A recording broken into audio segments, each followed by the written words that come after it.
और इस वक्त की एक सबसे बड़ी खबर आपको बताते हैं। ये खबर निकलकर सामने आ रही है, नक्सलियों ने फिर से शांति वार्ता की अपील की है। और आपको बता दें कि ऐसा पहली बार नहीं बल्कि 5वीं बार शांति की अपील की है नक्सलियों ने। सरकार तैयार है या नहीं अपनी स्थिति स्पष्ट करे। नक्सलियों के केंद्रीय कमेटी प्रवक्ता अभय ने प्रेस नोट जारी किया।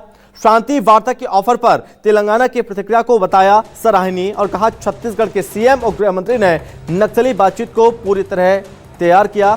7 लाख से ज्यादा जवानों के घेरे के कारण हम बैठक नहीं कर पा रहे हैं। नक्सलियों ने केंद्र और छत्तीसगढ़ सरकार की प्रतिक्रिया को निराशाजनक बताया। 26 नक्सलियों के मारे जाने की बात स्वीकार की है। पुलिस और सीआरपीएफ ने 31 नक्सलियों को मारने का दावा किया है। एक तरफ दावा किया क्या 31 नक्सली ढेर किए गए, लेकिन जो प्रेस नोट जारी किया है नक्सलियों की ओर से उसमें यह बताया गया कि 26 नक्सली साथी उनके मारे गए हैं, इस बात को स्वीकार किया है। और साथ ही वार्ता की अगर बात की जाए तो वार्ता को लेकर कहा क्या कि पहले भी हमने पूछा है लेकिन अभी तक स्थिति स्पष्ट नहीं हो पाई है। 5वीं बार अब ये कहा गया है कि वार्ता के लिए कि वार्ता करने के लिए हम तैयार हैं, लेकिन क्या सरकार तैयार है? अगर सरकार तैयार है तो स्थिति स्पष्ट करे। 5वीं बार शांति की अपील की है नक्सलियों ने। कहा गया 7 लाख के ज्यादा जवानों के घेरे के कारण बैठक नहीं कर पा रहे हैं। केंद्र और छत्तीसगढ़ सरकार की प्रतिक्रिया को निराशाजनक बताया है नक्सलियों ने। 26 नक्सलियों के मारे जाने की बात स्वीकार की है। तो ये बड़ी खबर इस वक्त हम आपको बता रहे हैं। माओवादी संगठन ने 5वीं बार शांति वार्ता की अपील की, प्रेस नोट जारी किया और कहा कि सरकार तैयार है या नहीं अपनी स्थिति स्पष्ट करे। करेगुट्टा की पहाड़ी पर मारे गए 26 नक्सली, जो कि यह दावा 31 नक्सलियों का किया जा रहा है। बीजापुर में चलाए गए एंटी नक्सल ऑपरेशन पर सीआरपीएफ के डीजी और डीजीपी छत्तीसगढ़ के पुलिस प्रेस कॉन्फ्रेंस से पहले माओवादियों ने प्रेस नोट जारी किया और सरकार से फिर शांति वार्ता की अपील की। माओवादी संगठन के केंद्रीय कमेटी प्रवक्ता अभय ने कहा शांति वार्ता के लिए केंद्र की मोदी सरकार तैयार है या नहीं अपनी स्थिति स्पष्ट करे। बता दें कि माओवादी संगठन ने 5वीं बार शांति वार्ता की अपील की है। माओवादी संगठन के केंद्रीय प्रवक्ता अभय ने कहा कि शांति वार्ता के मामले में केंद्रीय गृह मंत्री अमित शाह की प्रतिक्रिया आनी चाहिए। उनकी प्रतिक्रिया से ही स्पष्टता आएगी। उन्होंने कहा कि करेगुट्टा की पहाड़ी पर 26 माओवादी मारे गए हैं। माओवादी संगठन शांति वार्ता के लिए तैयार है।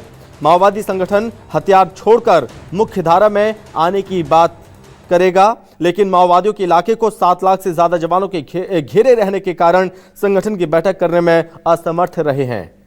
और एक तरफ ये लिस्ट सामने आ चुकी है जिसमें 31 नक्सलियों के मारे जाने की पुष्टि की गई है। ये दावा किया गया कि करेगुट्टा की पहाड़ी में जो बड़ा ऑपरेशन चला और इस ऑपरेशन में तकरीबन 31 नक्सलियों को ढेर किया गया, लेकिन नक्सलियों की ओर से कहा गया कि 26 नक्सली मारे गए हैं।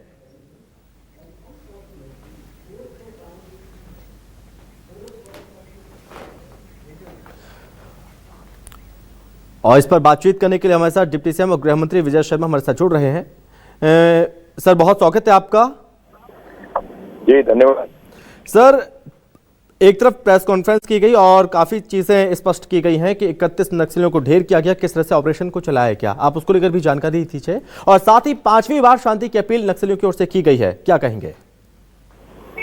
आपकी आवाज कट रही है भैया। सर अभी आप मुझे सुन पा रहे हैं?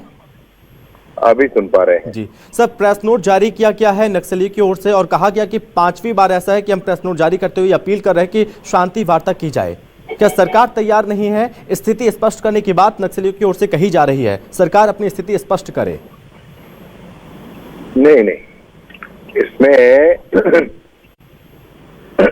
वार्ता करने के लिए वो कुछ लोगों का, कुछ व्यक्तिगत, कुछ संस्थागत लोगों के माध्यम से वार्ता ऐसी बात सामने आती है।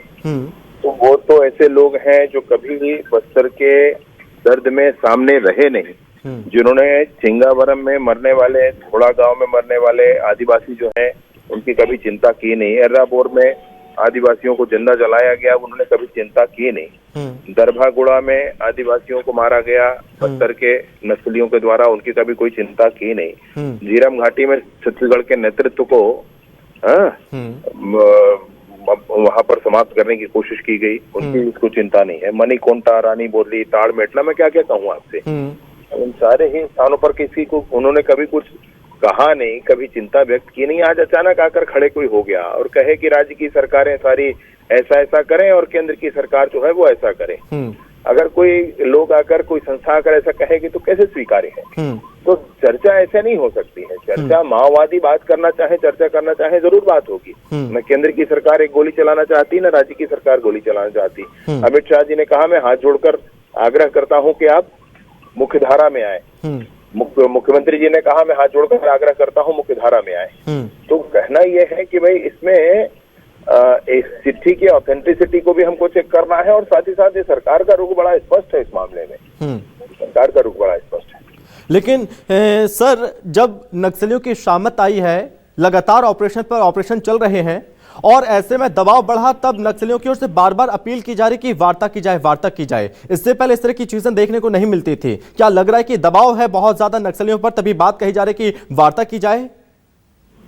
मैं इस पर भी बहुत स्पष्टता से कहना चाहता हूं, मतलब कोई वो दबे हैं, वो हार रहे हैं, ऐसी कोई बात हम नहीं कहते हैं भाई। वो भारत के ही लोग हैं और भटके हुए लोग हैं, उनको मुख्यधारा में आना चाहिए, उनको पुनर्वास करना चाहिए। छत्तीसगढ़ में तो हम लोगों ने आत्मसमर्पण कहना छोड़ दिया, छोड़ करके भाई कहते हैं कि आप मुख्यधारा में आए, आप पुनर्वास करें, ऐसा ही कहते हैं। क्योंकि अगर मान सम्मान में कुछ ठेस वाला विषय हो तो यह भी तैयार है हम। लेकिन विषय ये है कि मुख्यधारा में आना चाहिए, लोकतंत्र का सम्मान होना चाहिए, इतना ही हमारा कहना है जी।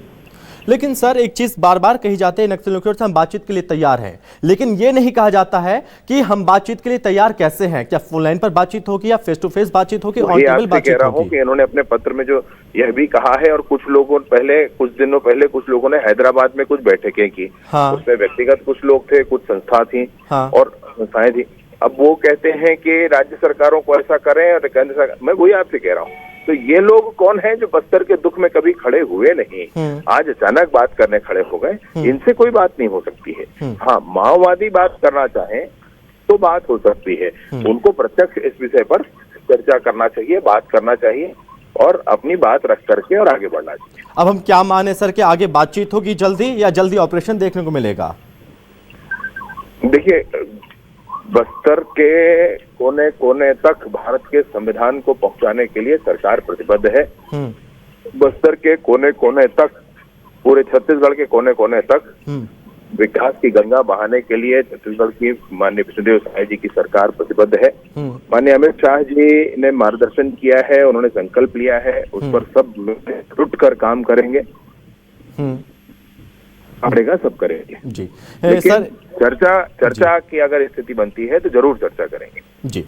और सर, जो 21 दिन ऑपरेशन चला, उसको लेकर भी मैं आपसे समझना चाहता हूं कि ऑपरेशन बहुत बड़ा था, जिसमें ये भी कहा गया कि हमारे 18 जवान घायल हुए हैं। उनकी स्थिति को लेकर हम आपसे जानना चाहते हैं, उनकी स्थिति कैसी बनी है सर, और किस तरह से विजय हासिल की है इस ऑपरेशन के दौरान?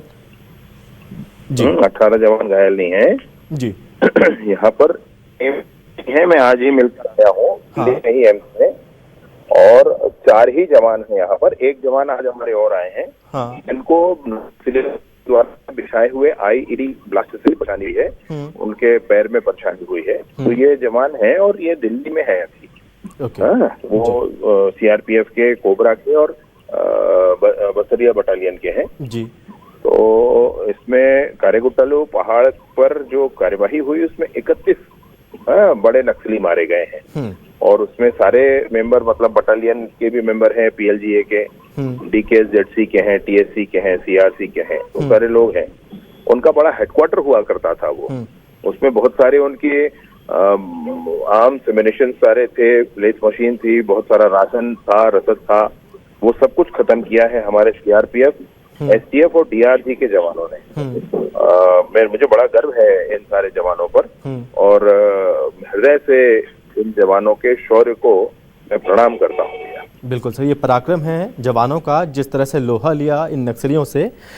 ठीक है सर, एक आखिरी चीज़ सर, आपसे इस चीज़ को लेकर समझना चाहेंगे, जानना चाहेंगे, क्लियरिफाई करना चाहेंगे सर आप क्या, कि जो सोशल मीडिया पर कई भ्रांतियां इस ऑपरेशन के दौरान फैलाई गई हैं, ऐसी कौन कौन सी भ्रांतियां हैं जिससे दूर रहने की जरूरत है? इसमें कोई संकल्प नामक ऑपरेशन की बात अचानक शुरू हो गई थी। तो ऐसा कोई संकल्प नाम का कोई ऑपरेशन सरकार का है नहीं। तो संख्याओं के संदर्भ में तो ये इस अभियान के संदर्भ में आप कहेंगे तो ये संख्या इसमें कोई बात नहीं हुई। इसमें तो जवानों का शौर्य बड़ी बात है। उस पहाड़ पर जाना, उस टफ टेरेन में जाना, सैकड़ों जहां गुफाएं हैं, अनेक ऐसे स्थान है जहां एम्बुश लगाए जा सकते हैं, कितनी जगह आईडी बिछाकर उन लोगों ने रखा है। इन सारे ही स्थितियों में वहां पहुंच जाना और पहुंच करके सारा एरिया डोमिनेट कर लेना, ये बहुत बड़ा शौर्य का काम है।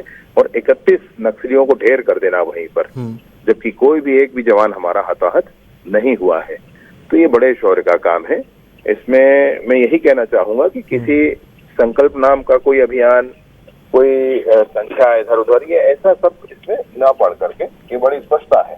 जी विजय जी, जब आज प्रेस कॉन्फ्रेंस हो रही थी सर, तो हमने देखा कि वहां पर कुछ ऐसी तस्वीरें सामने आई कि काफी मात्रा में हथियार बरामद किए गए। हथियारों में अभी हम देखते थे कि 47 काफी मात्रा में मिलती थी, लेकिन जो आज तस्वीरें सामने आई उसमें कई ऐसे ऑटोमेटिक हथियार हैं, ऐसे वेपन्स हैं जो एकदम हैरान कर देते हैं कि ऐसे ऐसे वेपन्स इनके पास आए कहां से। जो वेपन्स मिलिट्री के पास होते हैं, सेना के पास होते हैं, वो इनके पास बरामद हुए हैं। ऐसा लगता है ऐसी तस्वीरों को देखकर कि कहीं बहुत बड़ी तबाही की तैयारी में थे ये लोग। ये इनका बड़ा गढ़ था जो अभी धराशायी हुआ है, और इस गढ़ के धराशायी होने से काफी सुकून भी है, मतलब बड़ा संतोष है सबके मन में जी। बहुत बड़ी कार्यवाही। ओके, ठीक है सर, बहुत धन्यवाद आपका हमसे बातचीत करने के लिए, अपनी बात रखने के लिए। तो ये चीज स्पष्ट की गई है और ये बताया गया है कि इस ऑपरेशन में जो इतना 21 दिनों तक ऑपरेशन चला, उसमें 31 नक्सलियों को ढेर किया गया है, जिसमें कई इनामी भी हैं, भारी मात्रा में हथियार भी बरामद किए गए हैं। बहुत सारी चीजें एकदम क्लियर की हैं डिप्टी सीएम विजय शर्मा ने। और इसी के साथ इस बुलेटिन में बस इतना ही। नमस्कार।